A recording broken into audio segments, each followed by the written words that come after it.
नमस्कार दोस्तों, आप सभी का स्वागत है doctor Amit IAS PCS academy के इस प्लेटफॉर्म पे। आज हम हमारा जो फर्स्ट टेस्ट है GPSC मेंस 2026 का टारगेट करते हुए उसका ये टेस्ट डिस्कशन है। इसका क्वेश्चन पेपर और इसका जो मॉडल आंसर है PDF वो आपके ऑलरेडी टेलीग्राम पर जा चुका है। टेलीग्राम का लिंक डिस्क्रिप्शन में है। मेरा जो पर्पज़ है इस टेस्ट डिस्कशन को लेने का वो है हाउ टू थिंक आपको सिखाना, क्योंकि ये सारा जो मॉडल ये क्वेश्चन हो गया, इसका model answer introduction body conclusion तो मैंने यहाँ दे ही दिया है, बट डिस्कशन आप पूरा देखना, आपको एक नया एंगल मिलेगा सोचने का कि कैसे सोचना होता है, how to think, how to brainstorming जिसको हम बोलते हैं ना, कि कैसे वो क्वेश्चन को सोचना था। तो I will take very less time and give you maximum value. Stay connected in the last. ये 10 क्वेश्चन है और अभी जो पैटर्न है लेटेस्ट GPSC का वो 15 नंबर और 20 नंबर वाला ही है, तो हमने इसको उसी पैटर्न में रखा है। जो बच्चे अपना इवेल्युएशन चाहते हैं, डिटेल्ड इवेल्युएशन विद मेंटरशिप, आप इसकी पेड टेस्ट सीरीज भी ज्वाइन कर सकते हो, बॉटम में लिंक है आपका, मिल जाएगा। चलो पहला क्वेश्चन देखते हैं। कह रहा है कि discuss how the shad darshana had blend practical conduct with spiritual liberation. 5 example. The first step is, आप क्वेश्चन की डिमांड समझो। ये आपको डिस्कस करवाना चाह रहा है क्या चीज, कि जो षड दर्शना है, हमारी 6 फिलोसफी है, वो प्रैक्टिकल कंडक्ट, स्पिरिचुअलिज्म और प्रैक्टिकल का ब्लेंड कैसे है, आपको ये डिस्कस करना है। और आपको 5 एग्जाम्पल दे रहा है, तो आपको 5 एग्जाम्पल तो कम से कम हम देने ही पड़ेंगे। इस बार जो क्वेश्चंस आए थे 2025 में, उन्होंने ऐसा दिया था, 2 एग्जाम्पल दो, 3 एग्जाम्पल दो, 5 एग्जाम्पल दो। अगर आपने 5 से एक भी कम रखा तो आपका नंबर तो कटेगा ही कटेगा।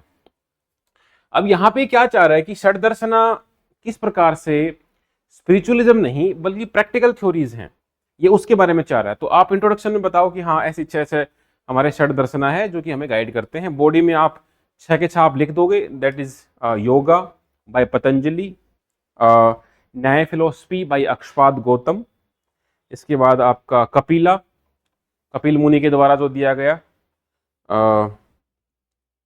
जिसमें पुरुष प्रकृति की बात करते हैं। फिर आपका कन्नड़ फिलोसफी, कन्नड़ जी ने फिलोसफी दी एटम की, दैट इज वैशाखिका। देन आपकी लास्ट के 2 उत्तर मीमांसा, पूर्व मीमांसा। अब इनके बारे में आपको ये बताना था कि कैसे आप इसको लिंक करोगे। एक ऐसा डायग्राम बना सकते हो छोटा सा, ठीक है, और इसमें आप कनेक्ट करो कि जैसे योगा हो गया। अब योगा की जो फिलोसफी है वो क्या सिखाती है आपको, कि आपका जो बॉडी है it's a vehicle for liberation. तो ये प्रैक्टिकली पॉसिबल है। इंटरनेशनल योगा डे, मतलब UN ने भी इसको माना है कि इट्स अ पाथ, है ना। Yoga is a philosophy, it's not a philosophy, it's not just a philosophy, but it's a mechanism to achieving the divine through the physical. ऐसे लिंक करना पड़ेगा। 8 आप लिख पाओ तो बहुत बढ़िया है, नियम, आसन, वो सब। तो वर्डली एथिक्स के साथ साथ फिजिकल डिसिप्लिन सिखाता है आपको। ये कोई फिलोसफी नहीं है कि हमें दिमाग में कुछ घुमाना है, बट ये प्रैक्टिकल सॉल्यूशंस थे हमारे, ठीक है। पूर्व मीमांसा, उत्तर मीमांसा, ये सब आप लिखोगे, जामिनी। आल्दो फैक्चुअल डेटा आपको डालना पड़ेगा, बट इनका इंपॉर्टेंस आप समझाओ और कंक्लूजन में एज ए लेगेसी से कनेक्ट करो, ठीक है। ये इसकी डिमांड थी। सेकंड क्वेश्चन पे आते हैं। तो आपको सीधा मैं डिमांड बेस्ड ही समझाना चाह रहा हूं। Second question is, 19th century women reform movement were male led. इसने बोला कि 19th सेंचुरी के जो वुमेन रिफॉर्म थे, मतलब 19th सेंचुरी का मतलब क्या हो गया, 1800 से 1920 बीच के, ये मेल लेड थे। They were not organic women liberation movement. Critically analyse करना है। एनालाइज का मतलब होता है पॉजिटिव नेगेटिव दोनों बताने चाहिए, और 5 एग्जाम्पल देने पड़ेंगे, ठीक है भाई। अब इसमें हम क्या सोचेंगे कि भाई ठीक है, 1890 सेंचुरी में हमको मेल लेड दिखता है। एग्जाम्पल आपको मिलता है कि राजा राम मोहन रॉय है, सती को बैन करवाया। पंडित ईश्वर चंद्र विद्यासागर है, विडो री मैरिज को अलाउ करवाया, ठीक है। उसके बाद आप देखो कि age of consent act pass हुआ। तो ये सारी चीजें जो थी मेल लेड थी, और समहाउ वुमेन की कंडीशन में रिफॉर्म तो हुआ, लेकिन वुमेन का इमेंसिपेशन, वुमेन का लिबरेशन नहीं हो पाया। आपको विडो रिवेज तो मिल गई, लेकिन आपको राइट्स तो नहीं मिले वुमेन को, चाइल्ड मैरिज तो नहीं रोक पाए आप, ऐसे करके। लेकिन बाद में आगे जाके जो लीडर्स आए, सावित्री बाई फुले आई, ठीक है। इसके बाद जो ये आर्य महिला समाज बनाया गया, वो आप लिख सकते हो, या और आगे जाके और कुछ स्पेसिफिक एग्जांपल आपके पास है। तो 5 एग्जांपल तो आपके हो ही गए। ये 5 एग्जांपल आप लिखोगे, तो इसमें अबोलिशन ऑफ सती आप लिखो, विडो रीमैरिज एक्ट आप लिखो, एज ऑफ कंसेंट आप लिखो। इसमें हमारे फिर हमें इंडिजिनस फीमेल वाला लिखना पड़ेगा, जैसे ताराबाई शिंदे का था स्त्री पुरुष तुलना, ये एक इंपॉर्टेंट हो गया। शारदा सदन हो गया पंडित रामाबाई का, चाइल्ड मैरिज के ऊपर रेस्ट्रेन हो गया, ये आप लिख सकते हो। All India women conference AIWC, तो ये 5 एग्जाम आपके हो गए। आप स्कैन करोगे आराम से, इस PDF को गो थ्रू करोगे तो मिल जाएगा। तो आपको कंक्लूजन यही निकालना पड़ेगा कि स्टार्टिंग तो मेल ने करी थी, बट धीरे धीरे वुमेन ने उसको उस रिदम को गेन किया। और लास्ट में हम बोलेंगे कि it was you can say that although the pioneer the male was the pioneer, but slowly the woman philosopher या woman reformer slowly gained the pace and they मतलब वो कंधे से कंधे मिला के काम किया, वो आपको लिखना पड़ेगा। तो आप क्या लिखोगे, देखो, in conclusion early 19th century social reform was exercised in patriotic modernization. Male servants sought to redefine the domestic sphere to withstand colonial scrutiny, not to dismantle deep-seated gender hierarchy. जो deep-seated gender hierarchy थी वो ज्यादा challenge हो नहीं पाई। However, by the opening structural door to literacy, public discourse, top-down efforts unintentionally forced the intellectual tools with which later generation of women launched the organic self sustain movement of true liberation. बाद में तो ये हो ही गया था, बाद में तो वुमेन को लिबरेशन की तरफ मिल ही गया था, और इंडिया जब आजाद हुई तो सब every women got the right to vote, तो वो आप कंक्लूड कर सकते हो, ट्रू लिबरेशन तो वहीं से आएगा। ठीक है, next question is asking, Gandhi ji gave the national movement its moral compass, Patel gave its structural spine, evaluate the Patel organizational genius across peasant struggle and his role in the building institution. हमें पटेल जी के ऊपर बताना पड़ेगा कि किस प्रकार उनकी organisation skills थी और गांधी जी का कौन सा मोरल कंपास था। इसमें हमें देखो दोनों को कंपेयर नहीं करना है, हमें दोनों का कंट्रीब्यूशन बताना है, कोई कॉन्ट्राडिक्शन नहीं है। गांधी जी का जो मोरल कंपास है that non violence, peace, truth, social base को ब्रॉड करना, लेकिन पटेल जी का जो ऑर्गेनाइजेशनल स्ट्रक्चर है, बारदोली कह लो, है ना, या खेड़ा सत्याग्रह कह लो, या पटेल जी के द्वारा बोरसाद सत्याग्रह किया गया, नागपुर में फ्लैग होस्टिंग हुआ, एज ए कांग्रेस के प्रेसिडेंट बने 1931 में कराची सेशन में, fundamental right economic social programme की बात करी, या स्टील फ्रेम हम कहते हैं पटेल जी को, वो बात हमें लिखनी पड़ेगी। और आज देखते हो IAS IPS इनका प्रोटेक्शन, तो ये पटेल जी की देन आपको मानी जाती है। ठीक है, तो आप ये सारी बात यहाँ पे लिखो, किस प्रकार से इन्होंने मोबिलाइज किया। खेड़ा सत्याग्रह आप मेंशन करो, बोरसाद मेंशन करो, ठीक है, बारदोली मेंशन करो, और फिर एडमिनिस्ट्रेशन में ये तो मैं भूल ही गया, प्रिंस स्टेट का इंटीग्रेशन, जूनागढ़, हैदराबाद और जम्मू कश्मीर, विदाउट पटेल जी तो ये तो हो ही नहीं पाता कभी भी। VP मेनन की मदद इन्होंने ली। ठीक है, Operation Polo, United states of Kathiawar, steel frame वाली स्पीच बता सकते हो, ऑल इंडिया सर्विसेज। तो पटेल जी के बारे में ये 7-8 कीवर्ड घूमने चाहिए। ठीक है, मैं इनका डिटेल इसलिए डिस्कस नहीं कर रहा हूँ क्योंकि हम जो 600 सीरीज है उसमें हम ये ऑलरेडी कर चुके हैं, और यहाँ हमारा पर्पज है आपको सिर्फ ये सिखाना कि how to write, how to think. ठीक है, इसलिए मैं कम टाइम ले रहा हूँ, अदरवाइज ये सारा कुछ यहाँ मैं डिस्कस भी कर सकता था। Question number 4 is, Gujarat Harappan sites redefine our understanding of ancient maritime trade and hydraulic engineering. तो ये 2 कीवर्ड मिल गए हमको, 1 और 2। Substantiate with the unique structural functional specialist of Lothal and Dholavira, तीसरा ये मिल गया। तो हमें 2 चीज प्रूफ करनी है, एंशिएंट मैरीटाइम ट्रेड और हाइड्रोलिक इंजीनियरिंग, लोथल और धीरावीरा। इसको ज्यादा घुमाना नहीं है, ओवरऑल हड़प्पा, राखी गढ़ी और उस तरफ ले जाना नहीं है, इसको हम लोथल और धीरावीरा से जोड़ेंगे। तो आधा फोकस इस पे दो, आधा इस पे दो, और इनको इंटीग्रेट कर दो। अब देखो एंशिएंट मैरीटाइम में अगर आप लोथल देखोगे तो लोथल में डॉकयार्ड मिला है, डॉकयार्ड के आसपास आपको स्टोर हाउस भी मिला है जो दिखाता है कि आपका ट्रेड वेयर हाउस टाइप का। लोथल से आपको बीड्स मेकिंग की प्रैक्टिस भी मिली है, शेल मेकिंग प्रैक्टिस मिली है। ठीक है, मैरीटाइम हमारे हेरिटेज को दिखाता है, भोगवा रिवर से कनेक्ट किया हुआ था पोर्ट को, तो वो भी हमारी उस टाइम की हाइड्रोलिक इंजीनियरिंग दिखाता है, पानी को कैसे मेंटेन करना है, ऐसे गेट्स होते थे, तो वो भी ये दिखाता है। फिर आप देखो धोलावीरा को, धोलावीरा खादीर बेट के ऊपर है। धोलावीरा में वही कुछ 16 रेजर्वोयर्स हैं, सबसे बड़ा रेजर्वोयर 73 मीटर का है। फिर साइन बोर्ड्स हुआ करते थे, वाटर्स, अगर आप इंजीनियरिंग की बात करोगे तो ये 16 हाइड्रोलिक इंटरकनेक्टेड जो आपके रेन वाटर हार्वेस्टिंग हुआ करती थी। 3 पार्ट में सिटी डिवाइड थी, खादीर बेट पर डिपेंड थी, खादीर बेट के ऊपर बसी हुई थी, है ना, भीष्ट ने खुदाई करी थी। तो ये आप इसमें धोलावीरा लोथल को इससे ऐसे करके आप कनेक्ट करो, आप इसको इकोनॉमिकली ट्रेड से जोड़ो। ठीक है, इसको आप हाइड्रोलिक इंजीनियरिंग से जोड़ो, इसको आप मेरिटाइज हेरिटेज से जोड़ो, इसको आप you can say hydraulic engineering हो गया, फिर हम इसको जोड़ सकते हैं कहीं ना कहीं ओवरसीज ट्रेड से जोड़ सकते हैं, इनलैंड ट्रेड आउट और आउटलैंड ट्रेड या फॉरेन ट्रेड उससे जोड़ सकते हो, प्रोस्पेरिटी से जोड़ सकते हो, सिटी बहुत प्रोस्पर हुआ करती है उस टाइम पर, या they were the centres of economic prosperity, इनका ट्रेड राखी गढ़ी वगैरह से भी होता था। तो और आर्किटेक्चर वगैरह आप देखोगे सील वगैरह मिली है, साइन बोर्ड मिला है, आर्टिस्टिक यूनिकनेस से जोड़ सकते हो। ये सारे पॉइंट यहाँ जोड़ने वाले आपके बनेंगे। ठीक है, छोटा सा मैप बना सकते हो, धोलावीरा कहाँ है और लोथल कहाँ पे है, इस प्रकार से। तो लोथल के बारे में आप लिख सकते हो भाई, अर्लियस्ट आर्ट डॉकयार्ड हो गया, टाइडल लॉक गेट सिस्टम हो गया, बीड मेकिंग के वेयर हाउस था, बीड मेकिंग लोथल में भी था, चंदुदारों में भी था, ये आप लिख सकते हो। धोलावीरा में आप देखो इंटरकनेक्टेड रेजर्वोयर का नेटवर्क हुआ करता था, 16 इंटरकनेक्टेड रेजर्वोयर थे, स्टॉर्म हार्वेस्टिंग डैम्स बना रखे थे। इसके बाद आप देखोगे एडवांस सिल्टेशन टैंक भी हुआ करते थे। तो ऐसे करके 4 पॉइंट उधर 4 पॉइंट इधर, दैट्स इट, आराम से 15 नंबर का क्वेश्चन डील हो सकता है। Question number 5 is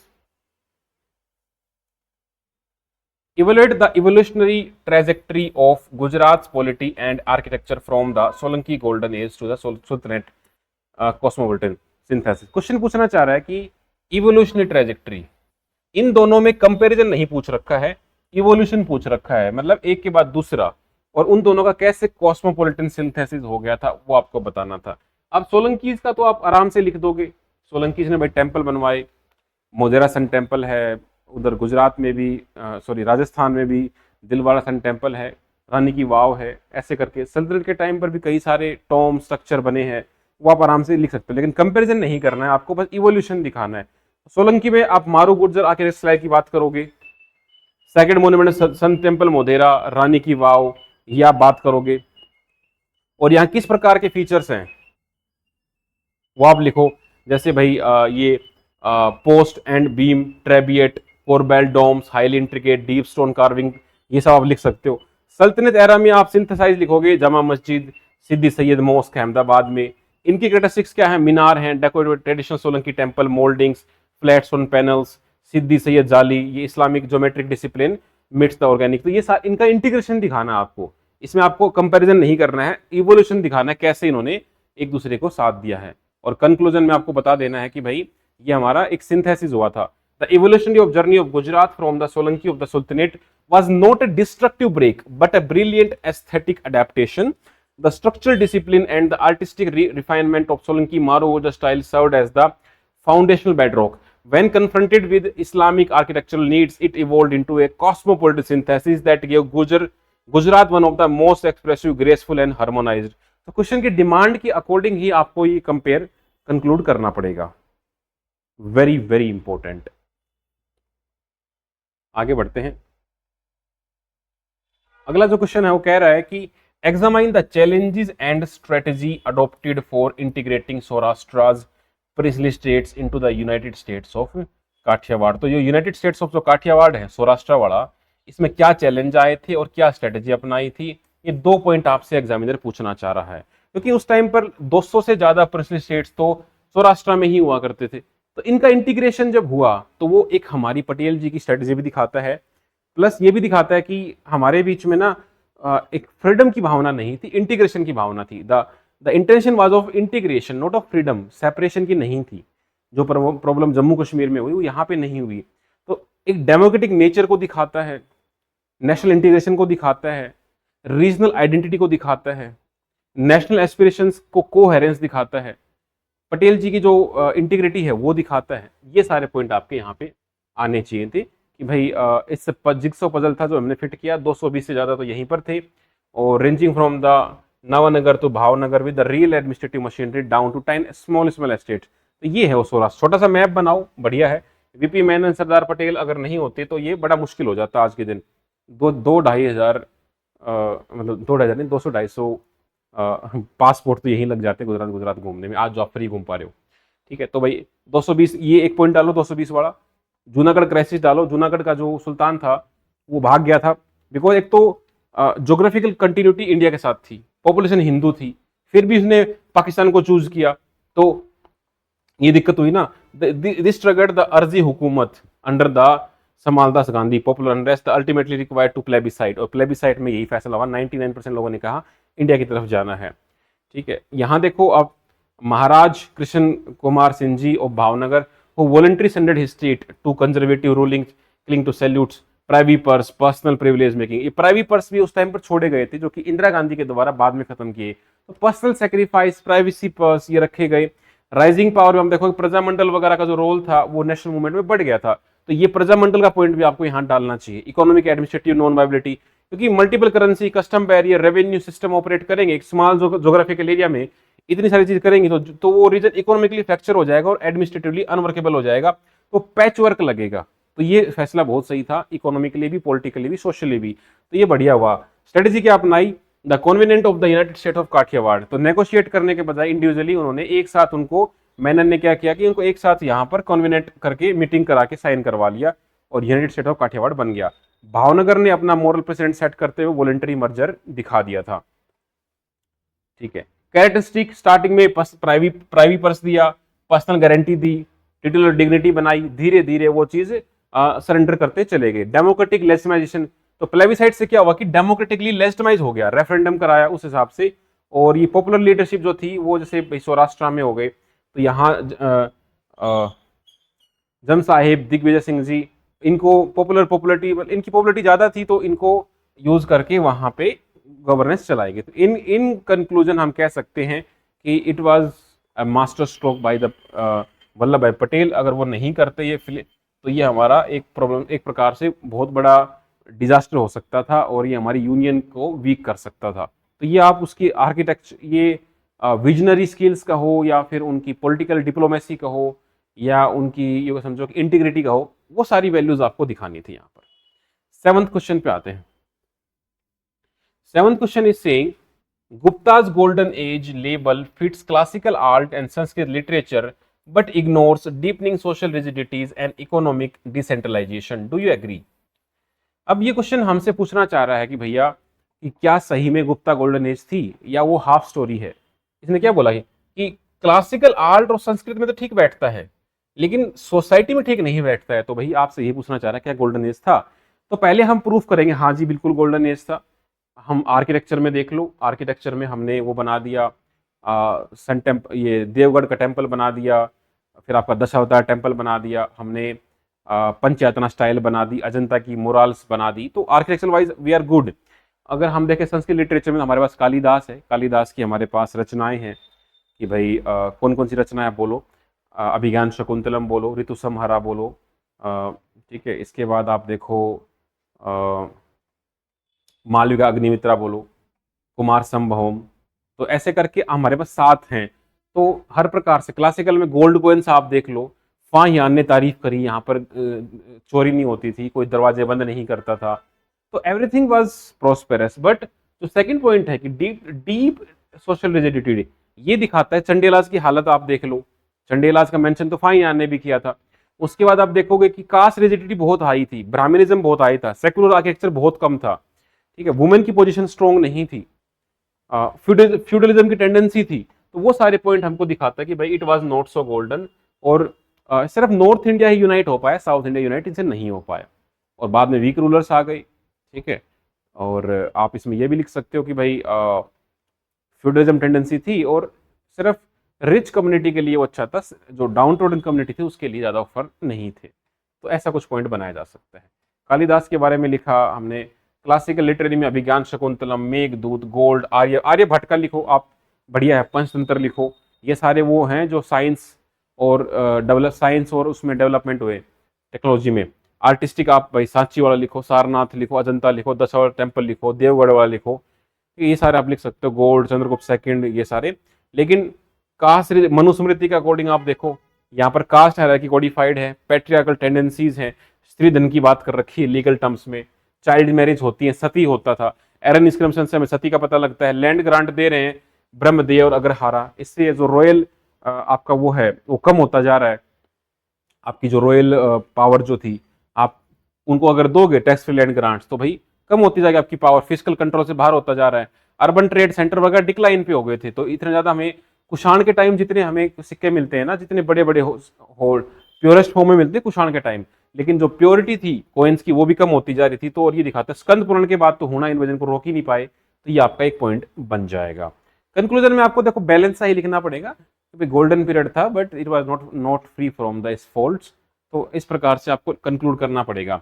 the Gupta age was neither a uniform golden dawn not a hidden dark age, it was a paradox of simultaneous flowering and fracture, where classical brilliance in art and science coexist with the partly sustained by an increasingly stratified society। and तो ये तो एक model answer है, आप ऐसा तो produce नहीं कर पाओगे, आप अपने हिसाब से एक प्रोड्यूस करना दैट गुप्त although the image of the golden age of Guptas is not free from its flaws.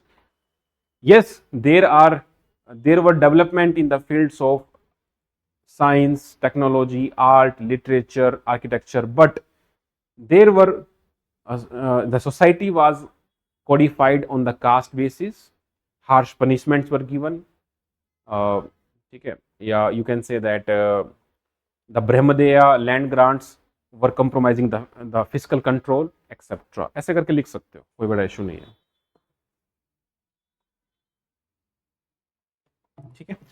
तो यहां से हमारा ये क्वेश्चन हो जाएगा। क्वेश्चन नंबर 8 पे आते हैं। क्वेश्चन नंबर 8 पे आते हैं।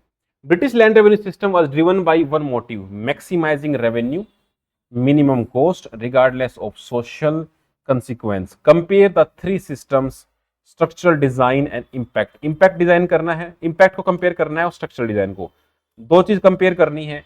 तो हमारे पास तीन सिस्टम है, जमींदारी system, Mahalwari system, ryotwari system. इन तीनों कंपेयर कर दो एक टेबल बना के, और स्ट्रक्चर का पता है, जैसे रैयतवारी में आप डायरेक्टली रैयत से लेते हो, ओनर रैयत को बना रखा है। जमींदारी में जमींदार कलेक्ट करके देता है, ओनर जमींदार है। महलवारी में आप एक ग्रुप ऑफ विलेज या विलेज से लेते हो विच इज नोन एज महल, उसमें कलेक्ट वो करता है।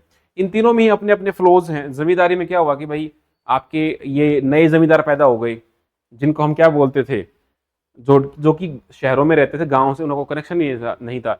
अब सेंटी लैंडलॉर्डिज्म, रैयतवारी में टैक्स बहुत ज्यादा हो गया, इंडिपेंडेंटली कलेक्शन चार्ज बहुत बढ़ गया, और इन सारों का एक ही इंपैक्ट है मेजरली, रूरल इंडेप्टनेस, एक्सप्लॉयटेशन, ठीक है, एग्रीकल्चर डिस्ट्रेस, ठीक है, पीजेंट्री का डिस्ट्रेस, इकोनॉमिक स्लो डाउन, वो सारे पॉइंट आप लिख सकते हो। तो इसमें आप अलग अलग बता सकते हो, परमानेंट का ये था, इनका एरिया आप लिख सकते हो। अगर एरिया आप लिखना चाहो तो आपको याद रखना ये है, रैयतवारी सबसे ज्यादा था, महलवारी, फिर जमींदारी। अगर एरिया देखें तो एरिया अंडर दीज सिस्टम, तो रमजान करके ट्रिक बना लेना। डेक्कन राइट्स इंपैक्ट दिखाता है। डेक्कन राइट्स में लोगों ने जो बुक्स थी वो जला दी थी, क्योंकि लोग परेशान हो गए थे भाई, उसमें झूठा उठा इंडेप्टनेस लिख रखा था, और बर्डन सारा महलवारी और इनके ऊपर आ रहा था। तो कॉमर्शलाइजेशन, लैंड का जो कॉमर्शलाइजेशन हुआ उसकी वजह से क्या हुआ कि आम जनता के पास खाने को दाने नहीं बचे, और कॉमर्शलाइजेशन की वजह से indigo, sugar cane, tea, coffee, rubber ये उगाने लगे। जब इनका प्राइस इंटरेस्ट मार्केट में डाउन होता है तो भारत में डिस्ट्रेस आ जाता, जैसे कॉटन के प्राइस कोलैप्स हुए थे वैसे ही। तो ये आप लिख सकते हो कि हाँ, इससे बड़े बड़े फैमाइन आने लगे और बहुत सारी जनता को भूखमरी का सामना करना पड़ा। एक नई क्लास का डेवलपमेंट हुआ इससे, ठीक है, जो कि ट्रेडिशनली जमींदार नहीं हुआ करते थे। आप क्योंकि जमींदारी में क्या हुआ कि जो जमींदार थे वो ट्रेडिशनली, उनका एग्रीकल्चर से कोई लेना देना नहीं था, एक नई सोशल क्लास पैदा कर दी थी इन्होंने उस हिसाब से, ठीक है। तो ये आप लिख सकते हो आराम से, बहुत चैलेंजिंग क्वेश्चन नहीं है, पीवाईक्यू में आया हुआ है। सारे पीवाईक्यू जीपीएससी के सोल्ड ऐप पर अवेलेबल है, ईयर वाइज, टॉपिक वाइज, आप आराम से कर सकते हो, ठीक है भाई। आगे बढ़ते हैं। Question number 9। Question number 9 is about Charak and Sushruत. Charak and Sushruत demonstrate that ancient Indian medicine were rooted firmly in empirical observation, rigorous classification, rational scientific methodology rather than magic or religious superstition. Explain the enduring contribution of Charak and Sushruत. ये 20 number का question है, तो आपको 200 word लिखने पड़ेंगे। अब चरक और सुश्रुत का आपको पता है कि Charak is the father of medicine, Ayurveda, Charak Samhita लिखी है। Sushrut is the father of surgery, Sushrut Samhita लिखी है। उसके अंदर more than 120 instrument, more than 300 200 surgical procedures, rhinoplasty के बारे में लिखा है। चरक ने भी वात पित्त कफ प्रिवेंटिव मेडिसिन के बारे में लिखा है, आपकी डाइट के बारे में लिखा है, तो वो सारा आपको बताना पड़ेगा। तो उस टाइम राइनोप्लास्टी आप मेंशन करो। स्ट्रक्चरल इंस्ट्रूमेंट 120 प्रकार के सर्जिकल इंस्ट्रूमेंट, ठीक है। फार्मेसी, टॉक्सोलॉजी, एंटीडोट, ड्रग कंपाउंडिंग, कल्प्स कल कल्पना सिस्टम ये बता रखा था। फिर आपका एनाटॉमी, एम्ब्रियोलॉजी, फिटल डेवलपमेंट, इनकी स्टेज बता रखी है। मेडिकल एथिक्स सुपर डुपर, ये पॉइंट मेंशन करना, मेडिकल एथिक्स की बात करके उस टाइम पर प्रोफेशनल ट्रेनिंग दे रखी है। जो हिपोक्रेटिक ओथ है वो तो बहुत बाद में आई है, बट उससे पहले हम भी मेडिकल एथिक्स की बात कर चुके थे। वेरी वेरी इंपॉर्टेंट, ये आप लिखना पड़ेगा आपको। वात त्रिदोष की बात करी, वात पित्त कफ, तो ये बहुत इंपॉर्टेंट हो जाता है। तो ये काफी फैक्चुअली लोडेड क्वेश्चन रहेगा, इसमें कोई स्कोप नहीं है ज्यादा हम घुमा सके, सोशल, पॉलिटिकल, इकोनॉमिकल, ऐसा कुछ नहीं घुमा पाएंगे। दोनों के 5-5 अच्छा पॉइंट आपको याद होने चाहिए और एक्सप्लेन करने के लिए आपके पास वर्ड्स होने चाहिए। That's how you will address this, ठीक है, इजीली आप एड्रेस कर पाओगे। अगला क्वेश्चन देखते हैं। द महागुजरात आंदोलन was not merely a linguistic agitation but an assertion of the regional identity, democratic aspirations. Number 1 democratic aspiration, number 2 हो गया, और नंबर 1 आपका regional identity. What were the key distinctive feature of this movement? Number 3 compare it's operational style with the pan India. Number 4। तो आपके 4 part मिल गई। आपको ये बताना था कि रीजनल आइडेंटिटी के बारे में कुछ बताओ, डेमोक्रेटिक एस्पिरेशंस कैसी थी इनकी, इनके मेथड जो थे वो डेमोक्रेटिक ही थे, वायलेंट नहीं थे। हालांकि वो वायलेंट हो गया था लास्ट में ड्यू टू क्लैश। फीचर क्या थे, और नेशनल फ्रीडम से कंपेयर करना है। भाई नेशनल फ्रीडम चाहती थी सोवर्निटी, ये सोवर्निटी नहीं चाहते थे, ये अपना गुजरात की अलग आइडेंटिटी चाहते थे, बॉम्बे से अलग होके, जिसमें कि आपके ये क्या बोलते हैं, स्टूडेंट्स का एक प्रोटेस्ट हुआ था जिसमें काफी सारे स्टूडेंट की डेथ हो गई थी, वहां पे हमने उनको शहीद का दर्जा दिया है। इंदुलाल याग्निक इसके मेन लीडर थे और बाकी लोग भी थे इसमें। तो वो आप देखो 8 अगस्त 1956 को फायरिंग होती है, सेवरल स्टूडेंट्स यहाँ मारे जाते हैं, और उसको बाद में हम एक स्टेट रीऑर्गेनाइजेशन कमीशन जो बनाया था उसके तहत हमको डिवाइड किया जाएगा। इंदुलाल याग्निक का मेन रोल है, देखो, लिंग्विस्टिक आइडेंटिटी नंबर 1, दूसरा cross class cross ideological mobilisation, Mahagujarat Janata Parishad, इसमें हर तरह के लोग थे, लॉयर, स्टूडेंट, तो मतलब social base was broad. Non Congress independence leadership, तो कांग्रेस से हटके लीडरशिप थी, तो आप बोल सकते हो मेन स्ट्रीम से हटके है। Martyrdom as a mobilising symbol, Mahagujarat नो शहीद, जो लोग जो स्टूडेंट की डेथ हुई इसको उसको शहीद का दर्जा दिया गया। It was urban constitutional method use किया, स्ट्राइक, मोर्चा, इलेक्ट्रल प्रेशर, ये सारे यूज किए थे। बॉम्बे लास्ट में बॉम्बे रीऑर्गेनाइजेशन एक्ट पास होता है 1 मई 1960 को, गुजरात बनाया जाता है, और जीवराज मेहता जो है पहले चीफ मिनिस्टर बनाया जाता है, ये भी उस मूवमेंट में थे, ठीक है, ये आपको पता होना चाहिए। और अगर कंपेयर करोगे नेशनल मूवमेंट से, एक टेबल बना दो, फॉरेन कॉलोनियल पावर, अपने खुद की government, core identity, pan India unity, यहाँ पर पार्टिकुलर लिंग्विस्टिक था, लीडरशिप कांग्रेस के पास थी, ये इंडिपेंडेंट थे, ऐसे करके ये पॉइंट आप बनाओगे। ड्यूरेशन नियरली 6 डिकेड्स, रफली 4 ईयर्स, बेस रूरल अर्बन मास, इसमें वर्कर अर्बन स्टूडेंट भी थे। मेथड क्या रहे, सत्याग्रह, नॉन कोऑपरेशन, स्ट्राइक। जब कंपैरिजन हो तो टेबल बनाना सबसे सेफ रहता है। टेबल बनाने से क्या होता है, एग्जामिनर को साफ साफ दिख जाता है भाई ये 7 पॉइंट है, आराम से नंबर दे सकता है आपको। जो जहां टेबल बन सकता हो डेफिनेटली बनाओ टेबल। तो ये आप देखोगे, ऐसे करके कंक्लूड कर दो, the Mahagujarat Andolan marked as a crucial transition in Indian political history from the unifying nationalism that won independence to the assertive federalism that would shape the post 1947। इसमें गांधी जी के बता सकते हो कि गांधी जी के जो मेथड थे वो हम नेशनल मूवमेंट में यूज करें, और यहाँ ये तो मतलब कंप्लीटली एक अलग मूवमेंट था, ये स्टूडेंट्स का अर्बन बेस, वर्कर्स का मूवमेंट, एक रीजनल आइडेंटिटी की फाइट थी, ना कि सोवर्निटी की। तो ऐसे करके आप एड्रेस करो, और यहाँ पे क्लिक करके आप हमारी टेस्ट सीरीज एक्सेस कर सकते हो। 2026 के लिए टेस्ट सीरीज लॉन्च करी है, इसमें हमारे पास 23 टेस्ट रहेंगे, और जो हमारी टीम है 22 मेंस 15 इंटरव्यू की टीम आपको हेल्प करेगी। दिस इज आवर टीम, आप पॉज करके पढ़ सकते हो। Doctor Amit, UPSC 5 mains 3 interview, Tiwari sir 4 PCS interview, myself 3 mains 1 GPSC interview, Divyangana ma'am 4 GPSC class 1 and 2 interview, और Vineet sir 1 UPSC interview, 4 UPSC mains. और ये हमारा रिजल्ट है, पिछले 3 साल में 108 एचएस ऑफिसर यहाँ से निकल चुके हैं, आप भी इनका हिस्सा हो सकते हैं। Rank 1 was academies offline student Anil Kumar, और ये हमारे नंबर्स हैं, आप इन पे कॉन्टेक्ट कर सकते हो, स्कैन करके आप यहाँ पहुँच सकते हो। और टेस्ट सीरीज में जो बच्चे जिन्होंने कर लिया है उनका टेस्ट 8 तारीख को रहेगा, और उनको डिटेल इवेल्युएशन दिया जाएगा, और इन सब मेंटर्स के नंबर भी आपको दिए जाएंगे, आप बातचीत कर सकते हो, नंबर आपके पास रहेगा, टाइम लेके बातचीत करो और अपनी तैयारी को बेहतर से बेहतर बनाओ। सो अगर कोई भी सजेशन है तो आप बता सकते हो, और जैसे हमने आज डिस्कस किया, इस मेथड में भी आप चाहते हो कुछ कुछ मॉडिफाई हो तो आप बता सकते हो, बिकॉज मेरे हिसाब से आपको कंटेंट तो सारा मिल ही गया था टेलीग्राम में, बस आपको मैं थोड़ा सा ब्रश अप कराना चाहता था कि how to think, how to ये ब्रेनस्टॉर्मिंग कैसे करना, ये डिस्कशन उसी के बारे में था। ठीक है, अगर आप कोई सजेशन है तो डू कमेंट, लाइक, सब्सक्राइब। जय हिंद।